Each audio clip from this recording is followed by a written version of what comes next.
नमस्कार, मैं डॉक्टर शुक्ला मनोरमा आपका स्वागत करती हूँ। तो चलिए जेट एग्जाम के लिए मोस्ट इम्पोर्टेंट प्रश्न पर मैं डिस्कस करती हूँ। तो पहला प्रश्न आपके सामने ये रहा, सूक्ष्म शिक्षण में किन कौशलों का उपयोग किया जाता है? ऑप्शन सुनिएगा। ए है श्यामपट्ट कौशल, बी है खोजपूर्ण प्रश्न कौशल, सी है ए और बी दोनों, और डी है इनमें से कोई नहीं। चलिए बताइए, आप लोग कमेंट कीजिए, लाइक सब्सक्राइब करते जाइएगा। पहला प्रश्न का उत्तर मैं बता रही हूँ, सी सही है, ए और बी दोनों। दूसरा प्रश्न आपके सामने ये रहा, अनुदेशन एवं शिक्षण में परस्पर एक समानता है। ऑप्शन सुनिएगा। दोनों ही छात्र केंद्रित होते हैं, बी ऑप्शन है दोनों ही विषय केंद्रित होते हैं, सी ऑप्शन में है दोनों में ही पृष्ठपोषण, पुनर्बलन एवं पाठ्य विश्लेषण का विशेष बल दिया जाता है, और डी है उपयुक्त में से कोई नहीं। चलिए बताइए, आप लोग कमेंट कीजिए, बताइए। मैं बता रही हूँ दूसरा प्रश्न का उत्तर सी सही है, दोनों में ही पृष्ठपोषण, पुनर्बलन एवं पाठ्य विश्लेषण पर विशेष बल दिया जाता है। अब तीसरा प्रश्न आपके सामने ये रहा, निम्नलिखित में से कौन सा कथन सूक्ष्म शिक्षण के लिए गलत है? ऑप्शन सुनिएगा। एक शिक्षक प्रशिक्षण अवधारणा, बी है यह शिक्षक के आत्मविश्वास को कम करता है, सी ऑप्शन है यह रचनात्मक पृष्ठपोषण प्रदान करता है, और डी ऑप्शन में है उपयुक्त में से कोई नहीं। चलिए बताइए, शेयर कीजिए, आप लोग लाइक सब्सक्राइब करते जाइएगा। तीसरा प्रश्न का उत्तर मैं बता रही हूँ, बी सही है, यह शिक्षक के आत्मविश्वास को कम करता है। चौथा प्रश्न आपके सामने ये रहा, कक्षा के अंदर बालकों के अधिगम पर सर्वाधिक प्रभाव दृष्टिगोचर होता है। ऑप्शन सुनिएगा। ए है कक्षा का अनुशासन, बी है कक्षा का मनोवैज्ञानिक वातावरण, सी है कक्षा का सामाजिक वातावरण, और डी है उपयुक्त में से कोई नहीं।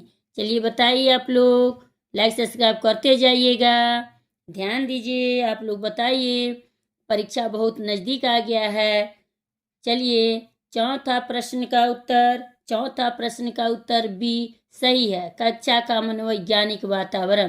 पांचवा प्रश्न आपके सामने ये रहा, समावेशी शिक्षा के मूल सिद्धांत है। ऑप्शन सुनिएगा। ए इसमें हर वर्ग के बच्चे शामिल हैं, बी ऑप्शन है समावेशन विविधता को महत्व देता है, सी ऑप्शन है ए और बी दोनों, और डी ऑप्शन में है उपयुक्त में से कोई नहीं। चलिए बताइए, पांचवा प्रश्न का उत्तर मैं बता रही हूँ, सी सही है, ए और बी दोनों। छठा प्रश्न आपके सामने ये रहा, पुस्तकालय एक ऐसी जगह है जहाँ, ऑप्शन सुनिए।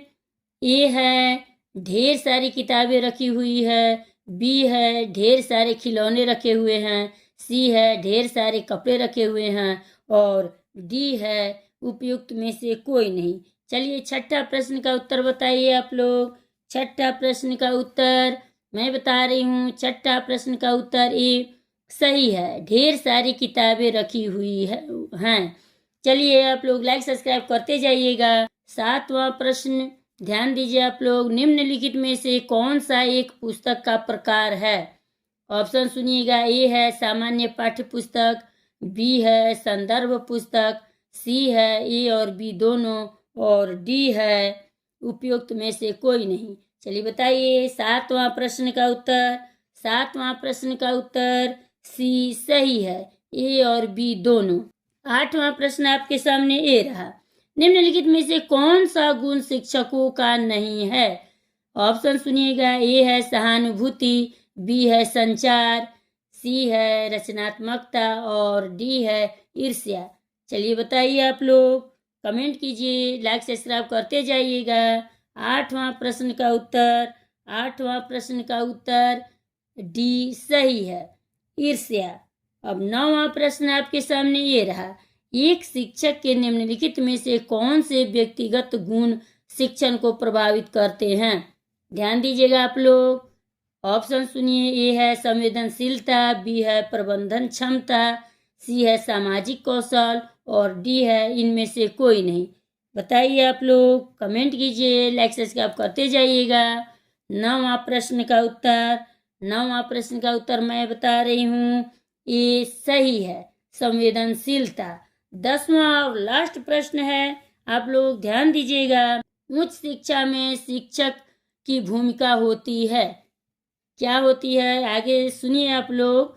ऑप्शन ए है छात्रों में स्व अध्ययन को बढ़ावा देना, बी ऑप्शन है छात्रों को जानकारी प्रदान करना, सी ऑप्शन है छात्रों की समस्या को हल करने में उनकी मदद करना और डी ऑप्शन में है उपरोक्त में से कोई नहीं। चलिए बताइए आप लोग, लाइक सब्सक्राइब करते जाइए। 10वां प्रश्न का उत्तर मैं बता रही हूँ, ये सही है, छात्रों में स्व अध्ययन को बढ़ावा देना। लाइक सब्सक्राइब करते जाइएगा। मिलते हैं अगले वीडियो में।